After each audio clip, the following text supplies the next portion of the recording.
Protests against the UK ban on Palestine Action and its designation as a terrorist group. The government acted after military aircraft were vandalised at an airbase.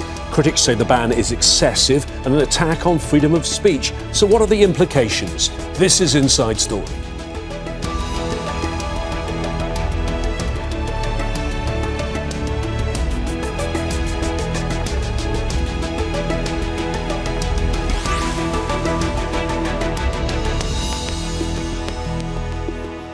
Hello there, I'm James Bays. Protests, arrests and legal action have followed a ban on Palestine Action in the UK and its classification as a terror organisation. The British government's decision, backed by Parliament, came after activists from the group broke into the RAF's largest airbase in June and sprayed 2 military aircraft with red paint. Britain and Israel are military allies, with the RAF assisting Israel in actions against Iran, Houthi forces in Yemen, and with surveillance flights over Gaza from a military base in Cyprus. Since the ban on Palestine Action, more than 200 people have been arrested in protests across Britain. There's been intense debate too. More than 400 figures, including artists, writers and musicians from across the political spectrum, have written to the UK Prime Minister Keir Starmer demanding the ban be lifted. So what are the implications of this measure and the wider consequences? We'll discuss this with our panel in just a moment, but first this report from Fintan Monaghan. These protesters are taking a risk. They're marching against a decision by the UK government to ban the activist group Palestine Action. Anyone supporting the group could be imprisoned for up to 14 years. We've had people arrested on desperately serious charges, not just for displaying a poster that supports, which is up to 6 months in prison, just for free speech. Palestine Action says the UK's provision of military supplies to Israel makes it complicit in the genocide in Gaza. In June, activists broke into a Royal Air Force base and sprayed red paint onto military planes. The UK government decided the group had gone too far. Its methods have become more aggressive, with its members demonstrating a willingness to use violence. But others believe it's the government that's going too far. The ban under the 2000 Terrorism Act puts Palestine Action under the same sanctions as Al-Qaeda and ISIL. There is a long history in this country of direct action which pushes the boundaries of our democracy. It's very difficult for all of us, but actually they are still direct action. It's not terrorist action. Very brave, thank you guys. Activists are now worried that their right to protest and their right to speak out are in danger. Many fear the effects of a broad interpretation of the law will be chilling and could end up silencing opposition to Israel's genocide in Gaza. Fintan Monaghan, Al Jazeera for Inside Story. Well, let's discuss this further now with our panel of guests, who today are all in the UK. In fact, all joining us from London. We have Tayab Ali. He's Deputy Managing Partner at Bindmans law firm. He specialises in human rights and civil liberties. Quinn McKew is Executive Director at Article 19, an organisation that defends freedom of expression and freedom of information. And Peter Oborne is a political commentator and author of the forthcoming book, Complicit, Britain's Role in the Destruction of Gaza. Thank you, all three of you, for joining us. Peter, maybe I'll start with you, and you could give us a little bit of context, because they came, I think, into the forefront earlier this year and certainly in recent weeks. But Palestine Action first emerged in 2020. Can you give us a little bit of a background of what you know about the group? I'm not an expert on Palestine Action, but they are a group which is strongly opposed to the British involvement in what's going on in Gaza at the moment, and they've used pretty robust methods, including criminal methods, to protest against what's going on. But I do stress that it's criminal methods. Terrorism is the use of political violence to obtain an objective, and they have not been using violence. They haven't been attacking people, blowing up installations, etc. They've simply been doing things for which they can quite legally be taken to jail. And this is what the authorities have done is use the 2000 Terrorism Act in order to in order to prescribe them, which means that nobody can support them, that they are subject to enormous sentences and so forth. And that is what is causing a problem. Tayab, in terms of their previous acts, I mean, we'll get to what they did at the airbase in Brize Norton in the last month or so, but their previous attacks, I mean, it's fair what Peter says, isn't it? I mean, they have been found by a court of law to have carried out criminal damage in the past. They have acted illegally in the past. Well, I mean, it's really important to understand direct action protest. There is a line for individuals as to what they are and are not prepared to do. And sometimes you cross that line and you decide that you have to take an action which is criminal because it's necessary for a greater good or to save life or to prevent serious harm. And what happens in a situation like that where a protester takes direct action is that they have a jury of peers and a criminal process, and for that jury to determine whether in fact they did commit a criminal offence or not. And so how I'd categorise the action that Palestine Action have taken previously is exactly that, direct action which crosses the threshold to provide reasonable suspicion that they've committed a criminal act. And then it's for a jury of peers to decide whether that action was reasonable or necessary. And yes, some protesters have taken steps which mean that they themselves will be criminalised, and that's a decision that they will take. But that's a very different concept to one of terrorism. And Tayab, what the acts they've done in the past have been at factories on the main, although there were also 2 bank branches attacked, and they say that they've been attacking places that are linked to the UK's support for Israel. This brings me then to Friday the 20th of June, when 2 military jets were sprayed with red paint at RAF Brize Norton, which happens to be the largest UK airbase in the country. This was of a different scale and clearly a major security breach. Do you think that a factor in all this is the embarrassment at the UK authorities of what happened? You know, there's been some breaches on military bases for a long time. It doesn't necessitate that the individuals that have done that are then classified as terrorists. And something that's really important here, I actually don't think that this is a matter of embarrassment for the British government, although it should be in terms of their own security for air bases and various installations. But what I think this is actually taking a lead and acting in the interests of the Israeli government, as opposed to doing anything that is to safeguard the British public. Now, the reason I say that it's really important, there's been protests on the ground in the United Kingdom as well as in other countries for months and months.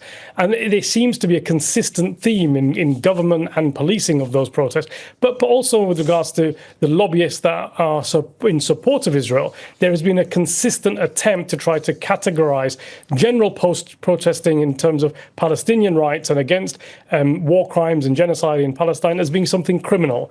And I think it takes this decision that the Home Secretary, Yvette Cooper, has made, has moved that forward quite dramatically. It's short-circuited protest from one of being peaceful or direct action or even crossing a criminal line to one now which can be classified by the government quite easily as something as being terrorist. And I think that really is acting in the interest of the Israeli government, not anything to do with keeping British people safe. Quinn, would you agree with that the government has been creating an atmosphere that is anti-protest, or certainly anti-protest about Palestine?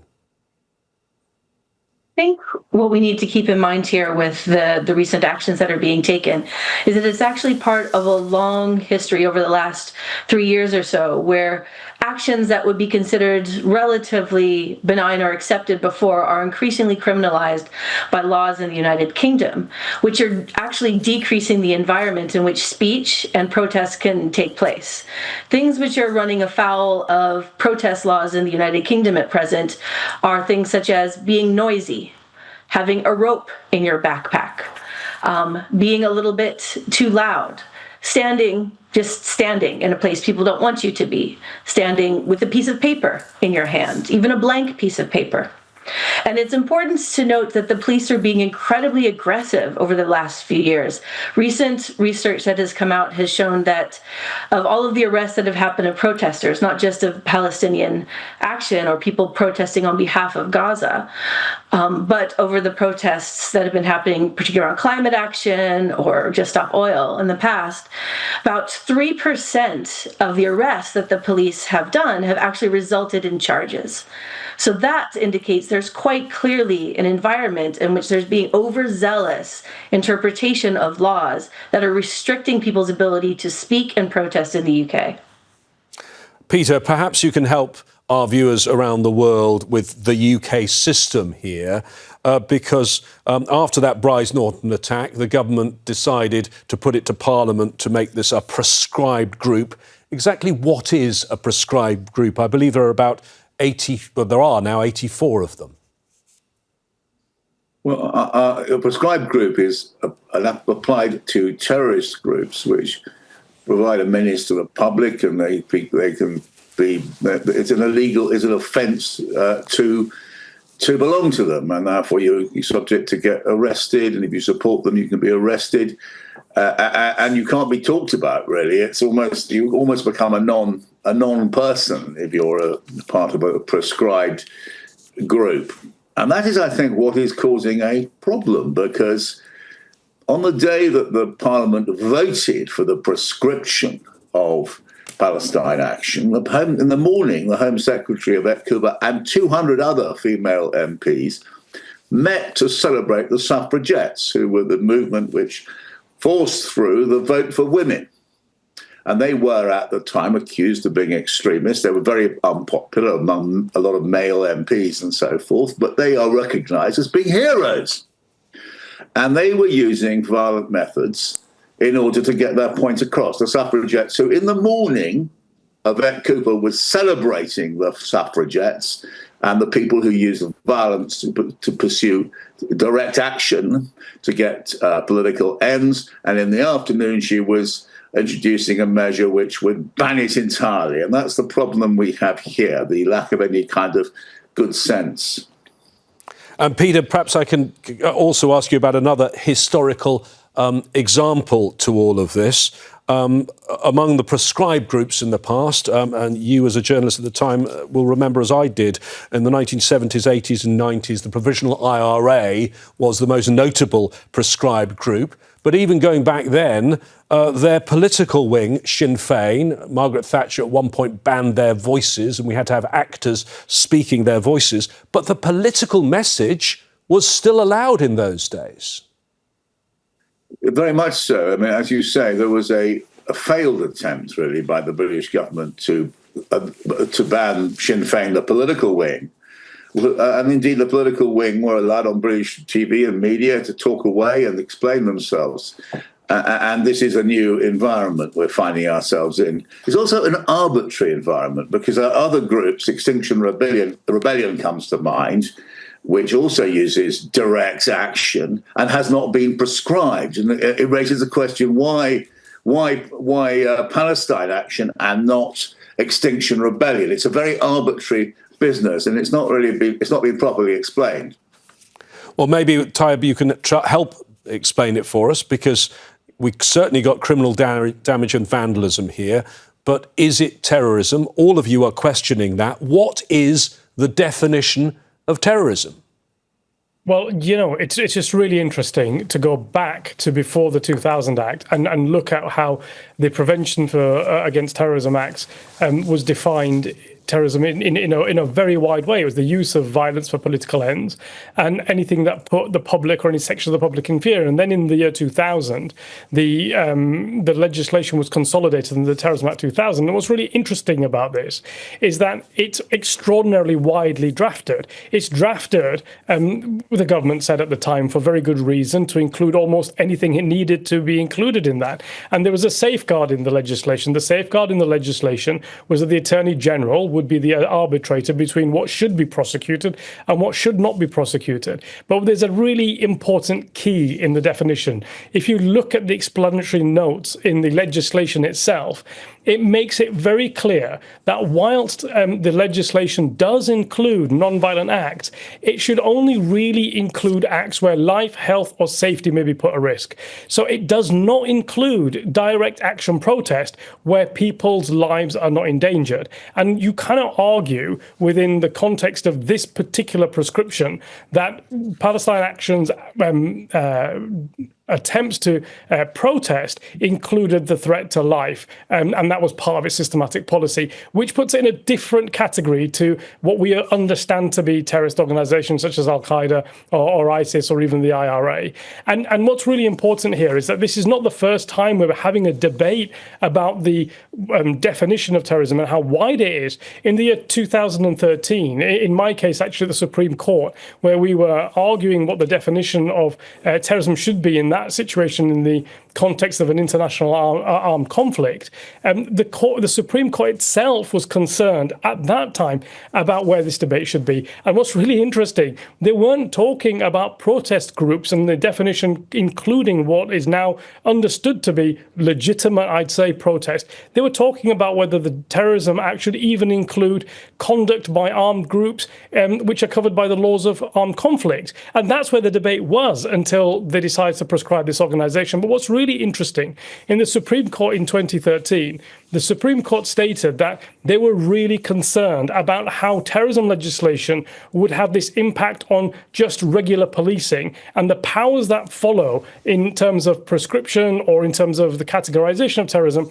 were so pernicious that it should be real concern. And what they asked Parliament to do was to actually consider narrowing the Terrorism Act. And what we've seen with the Labour government, astonishingly, is that they've just blown away any concept of what terrorism should and should not be. And they're including direct action protests, which, you know, it's phenomenal that this government has taken this step. So I don't consider what Palestine Action have done to be terrorist. Of course, I can't, and this is an important part of this conversation, that I cannot say to you now that I or any of the panelists or you yourself should support or invite support for Palestine Action, because that is a criminal offence. And that's precisely what I think the Home Secretary was trying to do. They were trying to short-circuit any kind of criminality, terrorist or otherwise, and make it impossible for people to support organisations which are engaged in direct action. And I don't think it will stop here. I think we were mentioning Extinction Rebellion, and there's other direct action protest groups. You can bet your bottom dollar that this government, acting in this authoritarian way, will start to include organizations like that, because we will have allowed them to do that in this situation. And you mentioned a criminal offence, potentially 14 years in jail, Quinn. What do you think about this point that you've just heard Tayab make, that this legislation has been around for 25 years, but it's being interpreted in a different way this time, and perhaps it could be extended? Serious property damage being included in the definition of this act of terrorism could mean that climate activists like Extinction Rebellion could also fall under this, Quinn. It's a serious and incredibly real threat. As Tab was mentioning, I think we've mostly relied on common sense and good sense to police the boundaries of what the government will be doing around anti-terrorism laws. We've given them maybe too much leeway, and with the idea that, you know, other people in the government will step in and say, you know, it's not sensible to make illegal politically difficult speech. That's a line we're not going to cross. We're not going to cross direct action protests. We're going to leave that to kind of the criminal law to handle. And what we've seen is that when you leave things so vague, when there is vagaries in the laws, which is something that us and other human rights groups have been criticizing for years, is that anti-terrorism provisions are way too broad and can sweep up all of these kinds of actions. We see that governments, if they're given an inch, they will take a mile. And that's what they have done here. And we should be incredibly concerned at that opening that they have now had by taking politically unpopular direct actions and now making that a terrorist offense. We would be very naive to think that that will not be followed by further actions that we would find abhorrent even 4 years ago. Peter, I did ask the Home Office to join us, and of course they haven't responded to us. But I'm sure the British government would say this was put to the Houses of Parliament, to the House of Commons, and the vote was 385 to 26. But it's probably worth explaining to our viewers that there were 3 different groups prescribed at the same time. As well as Palestine Action, there was something called Maniacs Murder Cult, which is a neo-Nazi group, and Russian Imperial Movement, which is a pro-Russia extremist group. And MPs weren't allowed to separate them. They couldn't vote on them separately. Well, you can't help but think that the Home Office of Yvette Cooper, the Home Secretary, was rather cunning there to put to I don't know anything about either of them, but most unpleasant-sounding groups, along with Palestine Action, to categorise them along with ISIS, of course, and Al Qaeda. And I think the danger, there is a problem for the government potentially here, is that if the general populace comes to the conclusion that this is a stunt by the Starmer government to stigmatise a cause which they themselves rather support, this legislation won't take. People will regard it as ridiculous. You'll end up having thousands of people coming out in support of Palestine Action, thousands of people but declared terrorists, and the law will suddenly look an ass, and this government will lose a great deal of political authority, and then in due course, I dare say, the Home Secretary might have to resign. This is one possible outcome of what the mess which the British government has got itself into. Tayab, that Home Secretary is Yvette Cooper. I was looking at your social media and you were tweeting, I don't think we call it that anymore, but you were on X, and you said, when we met, spoke and broke bread in 2024 to Yvette Cooper, you said, I did not imagine you'd become the face of a policing regime that intimidates and criminalises peaceful protesters, all because of pressure from the pro-Israel lobbyists. You know this isn't justice. You seem to have suggested there that she had changed her position. What do you think happened? Well, it's not so much that she changed her position. What I was implying there was, well, I live in Kent, and it's a nice part of southeast England, and in Kent last week there was an individual who was holding a placard in a town called Canterbury, and that placard said "Stop the Gaza Genocide." She had a flag, a Palestinian flag, and 2 armed police officers approached her, accusing her of supporting a proscribed organisation. And in the engagement between the two, there was a discussion about whether or not having a Palestinian flag and anti-war and anti-genocide placards constituted support of a proscribed organisation. And what was really interesting is that the individual said, no, it doesn't, and the police left the individual alone. But people complained about that, and Kent police doubled down on it. And they said, well, actually, it formulates reasonable suspicion if you've got a Palestinian flag and you've got anti-genocide placards that you might be a supporter of Palestine Action.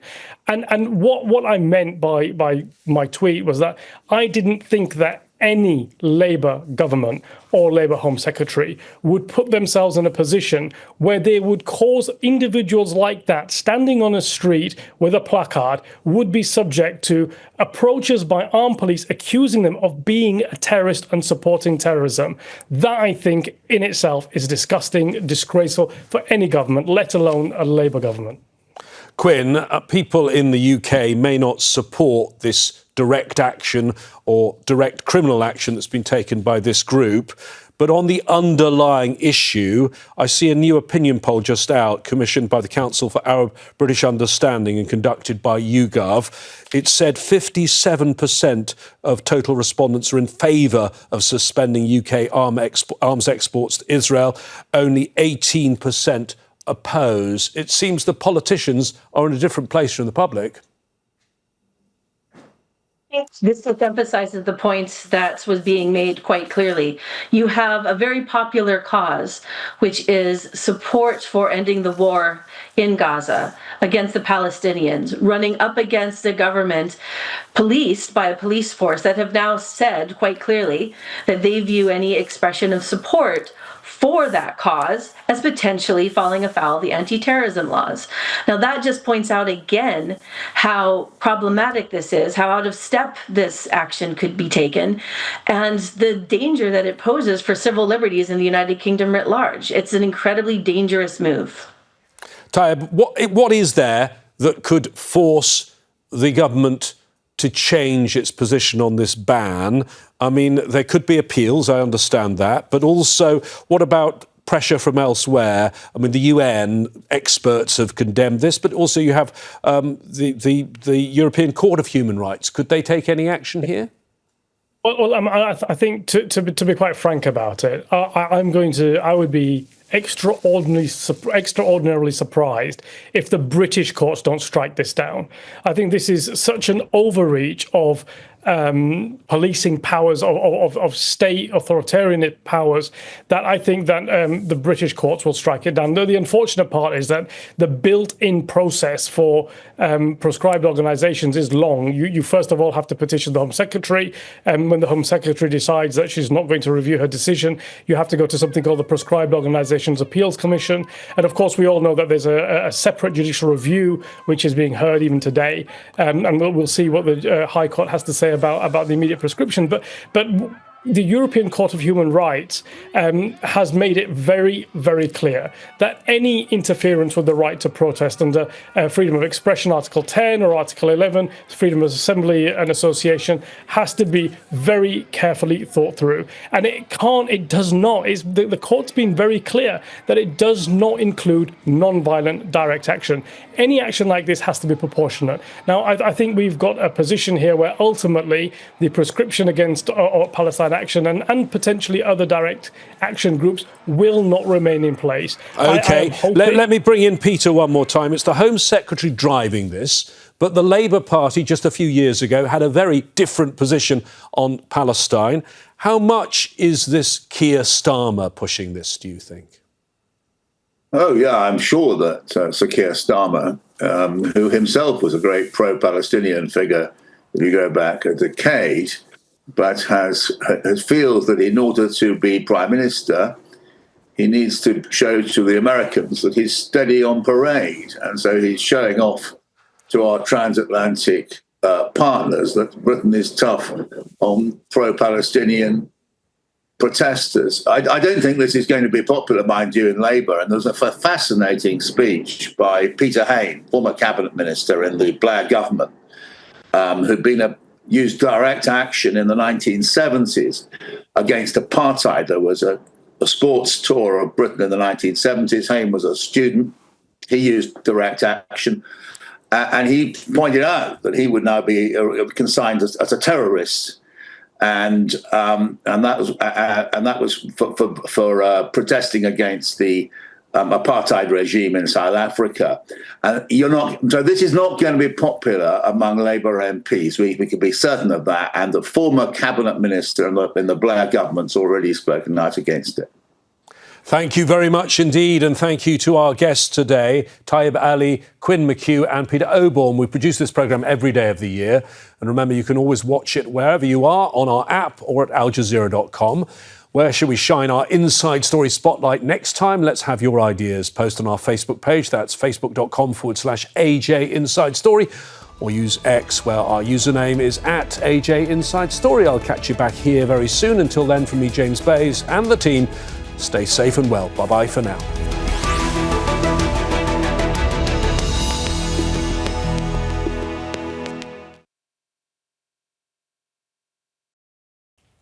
Make sure to subscribe to our channel to get the latest news from Al Jazeera.